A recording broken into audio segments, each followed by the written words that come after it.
At birthday nga ngayon ni Mama. Kaya naman lahat kayo magkakapatid na uwi ngayon dito sa Quezon para celebrate ang kanyang birthday. Siyempre, umuwi din ang aking mga pamangkin. Ayan na sila, presenting! Unang dumating kong pamangkin na walang iba kundi si Paul Maverick Pintornilio.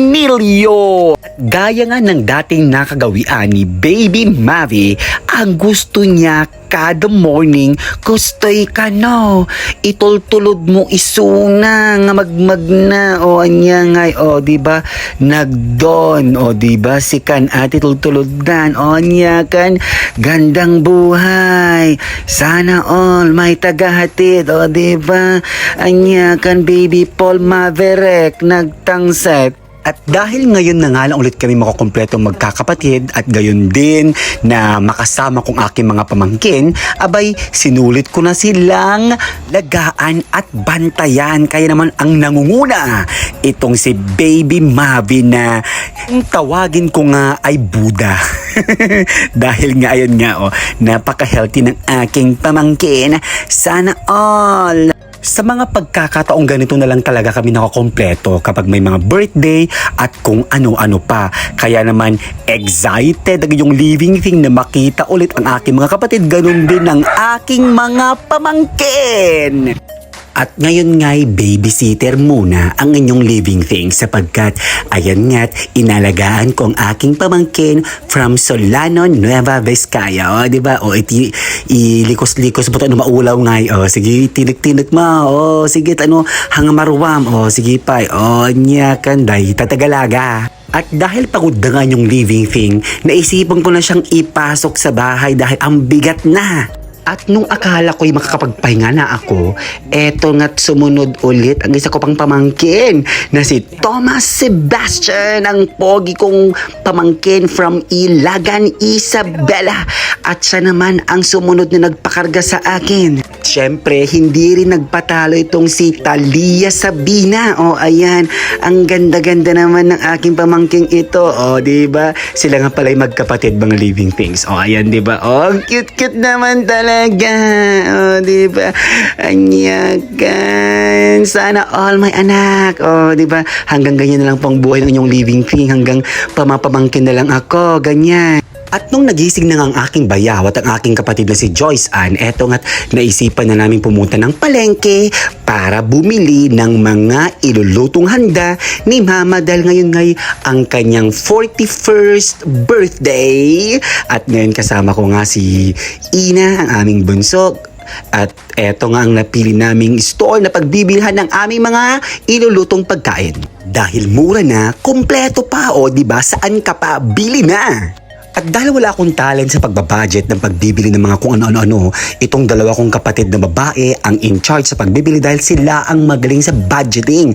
Dahil ako, hanggang paghugas na lang ako ng pinggan kas dyan, titrabaho ko nga kabsat na. Tamadik ang magluto, madik pa yung mag-budget. O, device ko siguro nga single at living thing yon. At finally, nabili na nga namin lahat ng mga pwedeng iluto sa karawan ni Mama. At yan na po, papunta na kami sa bahay dahil naibili na namin lahat ng mga rekados. Pasensya na po sa mga isinampay namin dyan. O niya kan, o dahil tati gatang medyo palengken. Nagadumot ka ng baset. O niya kan kas, tati gumatang kung kunamat. At nung dumating niya kami, eto nga't si Baby Bavi, tulog pa din. O, diba? Sarap buhay. Pagkatapos siyang itulog, nakaturog manan. And of course, andyan din ang kanyang pinsan na si Talia. At ito nga't for the tulod naman ang kanyang pinsan. O, diba? Ang sweet naman ni Sabina. Taga-tulod ni Baby Mavi. Anya kan. Nagserte mo talaga dito ng ubingan. Sana all! At habang tulog pa ang mga bata, eto nga't busy ng aking mga kapatid sa pag-prepare ng mga handa. Niluluto na nga ang karte ng baboy. At itong mga living things naman na to, for the prepare naman para sa mga gulay.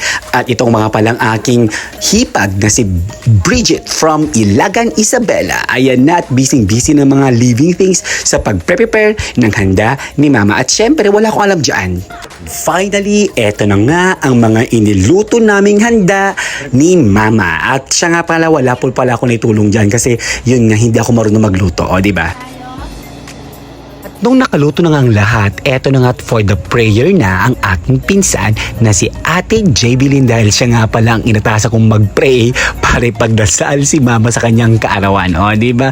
At for the prayer na nga, ang inyong mga living things. Insan konti pinagkararag ko, tano baka siya nagkararag at makasangit ak nga iso nga, kababa inog sangit ak iso nga ni Insan JB Klato ti pinagkararag ko, kaya't namot, o diba? Kasi no siya gamit baka makasangit ak ta nagrabaw lang tilulwak, o kasjay, o tikat ni kantante sunan At iyan na nga for the kain na ang mga living things from Malig, Isabela. Gayon din ang mga taga Ilagan City and of course ang mga taga Solano, Nueva Vizcaya at yung mga aming mga pinsan. Eto nga, simple family lunch lang po ang ginawa naming celebration sapagkat sa mga ganitong pagkakataon lamang po kami nakukompleto magkakapatid. And finally, ladies and gentlemen, living things and non-living things, ang punong abala, ang nagluto ng lahat ng pagkain. Okay, at eto na't kumakain na dahil ako lahat ang nagprepare, ako lahat ang nagluto. Kon ko naman, Charles, awang gamit tulong na. Agwid video lang gayam na kong, anya ka. At nung matapos na nga namin i-celebrate ang birthday na Mama, eto na. Eto po ang isa sa pinakamalungkot na part kapag sila'y dumadalaw sa amin. Kapag uwian na dahil isang araw, 2 araw lang kami makokompleto minsan. Tapos eto yung pinakamasakit sa lahat kapag nagsisuwian ng aking mga kapatid papuntang Ilagan at pabalik ng Nueva Vizcaya. Ganun ata talaga kapag may mga asawa ng mga kapatid mo. Minsan na lang kayo makompleto kapag may mga birthday ganun at ayan na nga, nakauwi na nga aking mga kapatid at back to normal na naman kaming naiwan dito sa Quezon. Kaya naman maraming salamat! No matter where I